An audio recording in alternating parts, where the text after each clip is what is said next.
Hangzhou was lucky enough to be one of the first group of cities open to the world. Because of Nixon and Mao Zedong signed agreement, so they make Hangzhou open to the world. 1972, when Mao Zedong and President Nixon decided to make China and the USA agreed to working together to be the bright future. Both leaders actually had a lot of wonderful negotiations were done in Hangzhou. The document was made in Hangzhou and announced in Shanghai.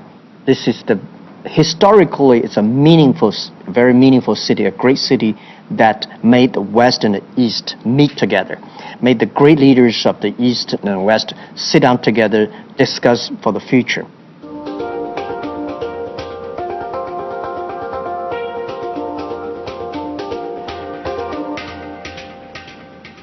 I think this G20 meeting has high expectations from the world, especially at this moment of the world economy. A lot of people don't like globalization.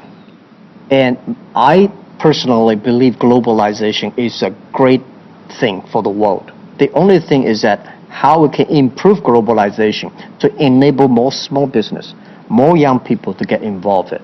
What if we can, using a new mechanism, new technology, can enable 1 billion or 2 billion or 3 billion people to do trade?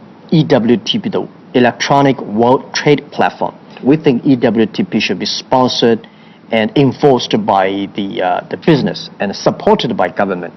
So if we can build up a platform that can enable small business and young people to do the free trade and open fair trade globally, this is going to be very fundamental for the next 20 or 30 years world economy and for this century. And I think we are very proud to get involved for this G20 and B20, put our ideas. It is an idea, and we'll continue to work to move forward by this great event.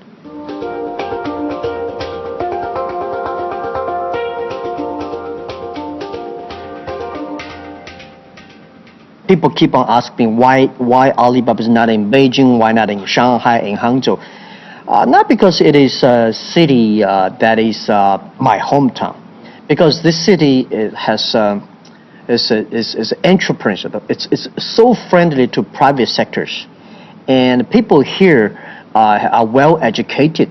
Beijing, at that time, the government there and people there, they like the SOE, the state-owned business. Shanghai, they like multinational companies.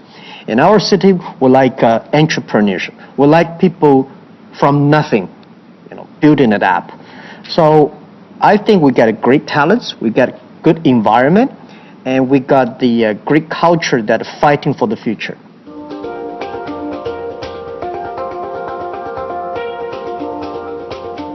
We are a pretty small city, only have close to 9 million people. But Hangzhou is so powerful, so influential to China economy, to China culture, because in Song Dynasty, 1,000 years ago, we were the capital of China. And at that time, we are the most splendid and prosperous cities in China. Hangzhou today has become the driving force of China's new economy because of e-commerce. Because of Alibaba, we are now more than 70% of the e-commerce in China. We created more than 3 trillion RMB, which is close to $500 billion GMV. That really pump up the China domestic demanding. And because of the e-commerce development and internet development, so there are a lot of young people who are interested in e-commerce, interested in internet business. They all come to the city. So this city becomes the center of inspiration, the center of innovation, and the center of the new economy entrepreneurs. Because of the G20 and B20, I want Hangzhou to be a city more friendly to the world, and people coming here bring new ideas and benefit from this culture and understand China better. I feel so proud of. And this is a city that no matter wherever in the world I go, I always miss it. In every 10, 15 days, I want to be back.